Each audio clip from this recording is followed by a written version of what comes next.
bienvenue au cœur de la ville qui ne dort jamais. C'est également la ville des mélomanes.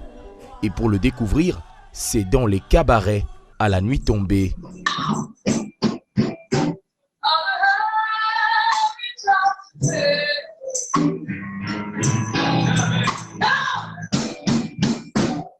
Justement, celui vers qui nous allons est également un habitué des cabarets, dans un registre musical d'un autre genre.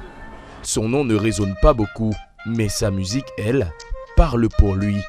Écoutez plutôt.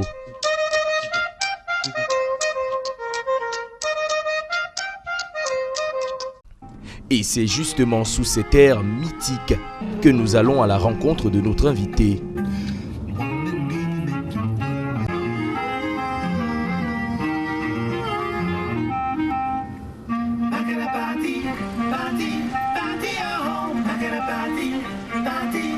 Attention, nul n'entre ici s'il n'a l'oreille musicale.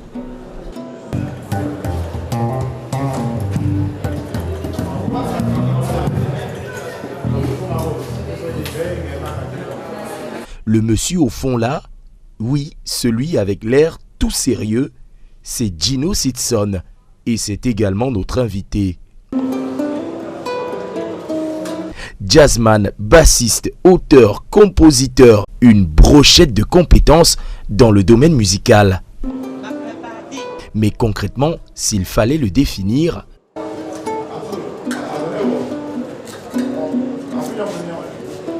je ne sais pas si je peux définir Gino, ce serait un peu compliqué pour moi, mais je pense qu'il est comme moi, c'est un passionné, un grand passionné de musique, et c'est ce que je retiens de lui jusqu'à maintenant. Je pense qu'il est très exigeant. Si on voit déjà son background, on voit le bagage qu'il a musicalement, se demander s'il est exigeant ou pas. Je pense que c'est une évidence. Il est très exigeant parce qu'il sait ce qu'il veut et sa musique est écrite, donc il n'y a rien dans sa musique qui est laissé au hasard.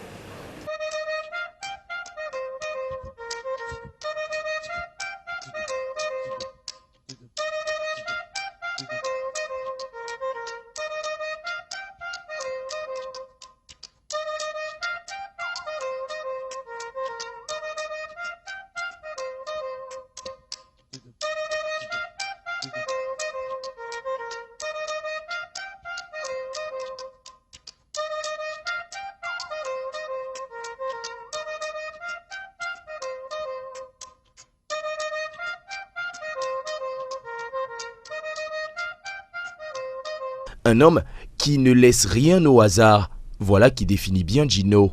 Mais pas de panique, c'est aussi un homme qui a ses penchants, surtout quand il parle de son Aqua natal.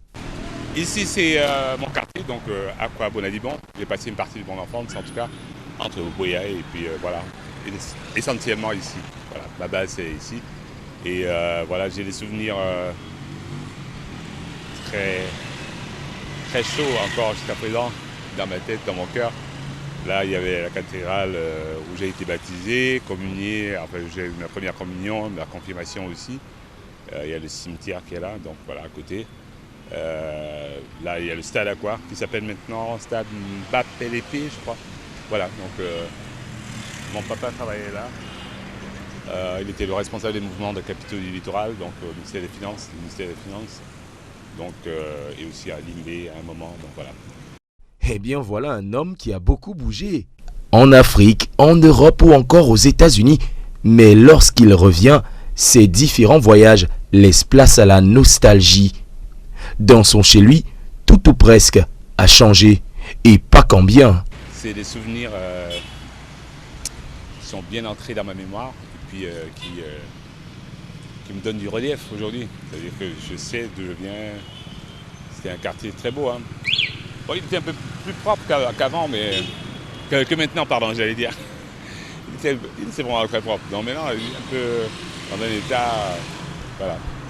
Je vis toujours dans le centre de la ville. Donc d'où cette habitude, même à New York ou à Paris, je vivais en plein centre-ville. Donc je vis à New York, à Manhattan, dans le Upper East Side. C'est pour ça que je vis dedans. J'aime bien cette énergie-là autour de moi.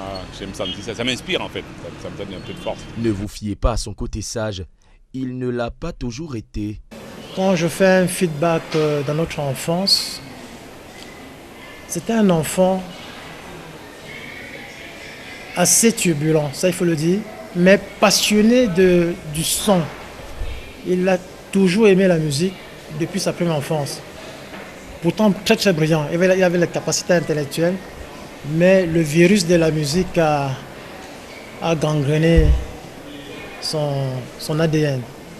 Conclusion aujourd'hui, avec un peu d'objectivité, je suis très très fier de lui parce que voir un vocaliste qui a réussi à l'échelle internationale, c'est assez rarissime. Il me souvient à l'époque, son parcours scolaire a été sanctionné par un doctorant en musicologie. Je n'en vois pas beaucoup. Bah ne vous en faites pas, nous non plus on n'en connaît pas beaucoup. Mais un autre trait, comme beaucoup d'artistes, caractérise Gino. Quand on était petit, on est dans les 12, 13, 14, 15 ans. Gino pensait toujours par lui-même.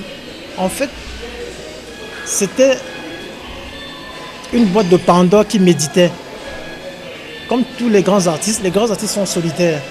Et à la fin, aujourd'hui, je constate avec bonheur que Gino Sisson était un écrivain muet. Au-delà de tout, la musique lui aura permis de sortir de sa boîte, et ce, pour notre plus grand plaisir.